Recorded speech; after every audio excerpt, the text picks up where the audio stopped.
हाथी को लेकर के चर्चा को लेकर जो कार्य मंत्रणा में निर्णय हुआ उसके अनुरूप आज आपने समय भी दिया और माननीय प्रभारी मंत्री जी ने बहुत विस्तृत रूप में बातों को रखा और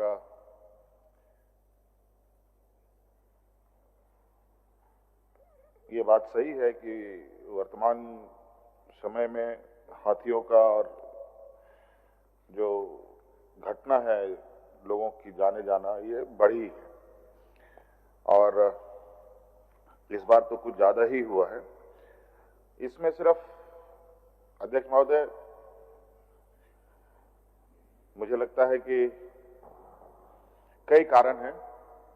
जिसकी वजह से ये स्थिति उत्पन्न होती है समय समय पर। पर्यावरण भी इसका एक बहुत बड़ा कारण भी होता है और जिस तरीके से आज मानव विचार में भी कई बदलाव हम देखते हैं, नई नई चीजें आ रही हैं, नए नए विचार, नए नए तरीके से जीवन यापन का पद्धति बदल रहा है।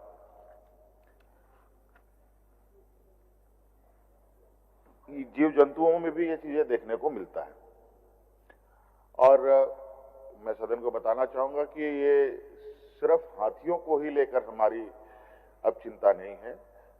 बल्कि जितने भी जीव जंतु हैं या विशेषकर जो आक्रामक और जानलेवा जो जानवर हैं, चाहे हो लकड़बग्गा हो, भालू हो, तेंदुआ हो, हाथी हो, सांप काटने से भी कई लोगों की जाने जाती है। इन सभी को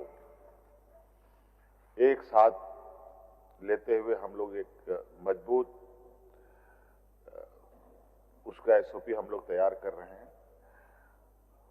घटना कम कैसे हो, घटना घटती है तो लोगों को मुआवजा कितनी जल्दी हम लोग उपलब्ध करा पाए और ये भी सुनिश्चित हो रही है कि जहां ऐसे घटना घटेगी डिस्टेंस के अनुसार जो भी हेडक्वार्टर हो और घटनास्थल हो, कम से कम समय में 2 घंटे, 1 घंटा, 3 घंटा, 4 घंटा, जितना भी समय लगे वो सुनिश्चित किया जाए कि पदाधिकारी और उससे संबंधित लोग वहां पर पहुंचे। ये सारी चीजें हम लोग विचार में रखा है और माननीय सदस्यों ने जो मुआवजा को लेकर भी कहा है, सभी राज्यों के ये व्यवस्था है जहां ऐसी घटना है तो कहीं 4 लाख है, तो कहीं 6 लाख है, कहीं 8 लाख है, कहीं 10 लाख है, कहीं 20 लाख है, कहीं 50 लाख, 25 लाख भी है। तो कहीं पर घटना अधिक भी होता है, कहीं घटना कम भी होता है। ये भी चीजें हैं, जहां कम घटना है वहां अधिक मुआवजा देने में उनको कोई दिक्कत भी नहीं है और हमारे परिप्रेक्ष्य में उन सभी का एक होलिस्टिक क्या एक बेहतर ये हो सकता है, हम लोग उस दिशा में कदम बढ़ा रहे हैं और माननीय सदस्यों की चिंता वाजिब है और सरकार इस पर, चूंकि हमने जो ये घटनाएं हो रही थी इसी बीच हमने वन विभाग के लोगों को बुलाया था, पदाधिकारियों को बुलाया था, उनको मजबूत इंस्ट्रक्शन हम लोगों ने भी दिया इंस्ट्रक्शन और चूंकि घटनाएं बढ़ भी रही है और अभी जो समय है,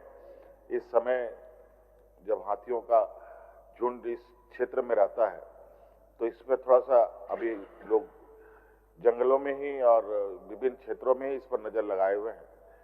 और इसके साथ साथ हम लोग जल्द से जल्द हम लोग कोशिश कर रहे हैं कि इस पर एक ठोस कदम के साथ आगे हम लोग बढ़े और जो विगत हम लोगों ने 2020-21 से लेकर के आज तक की पूरी डिटेलिंग ली है, विगत 5 साल से लेकर आज तक, और इसका जो ट्रेंड है उस ट्रेंड को भी स्टडी कर रहे हैं। माइनिंग की बात आई है, माइनिंग पर भी हम लोग, हालांकि ऐसी कोई अभी तक ये नहीं आया है, ऐसी शिकायत नहीं है, लेकिन इस पर भी एक गंभीरता से माइनिंग क्षेत्र के इर्द गिर्द जो उनका आने जाने का जो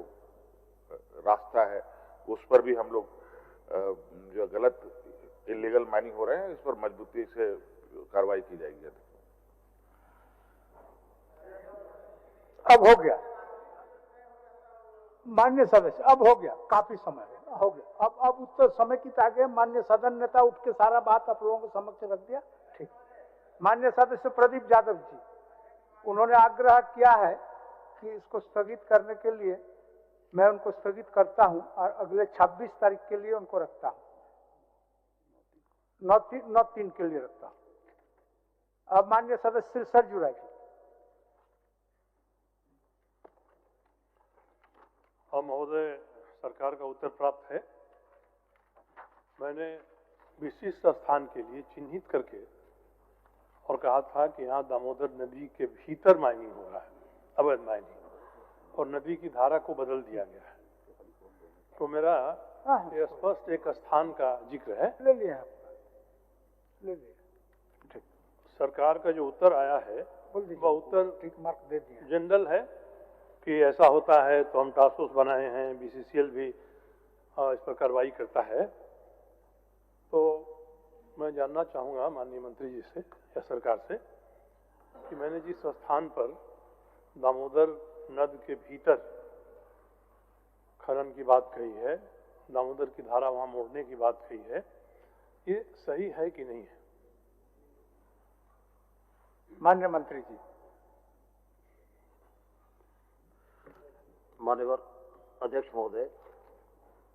वरिष्ठ सदस्य आदरणीय सरयू राय साहब ने अपने ध्यानाकर्षण के प्रस्ताव में कई एक बिंदुओं का जिक्र किया है।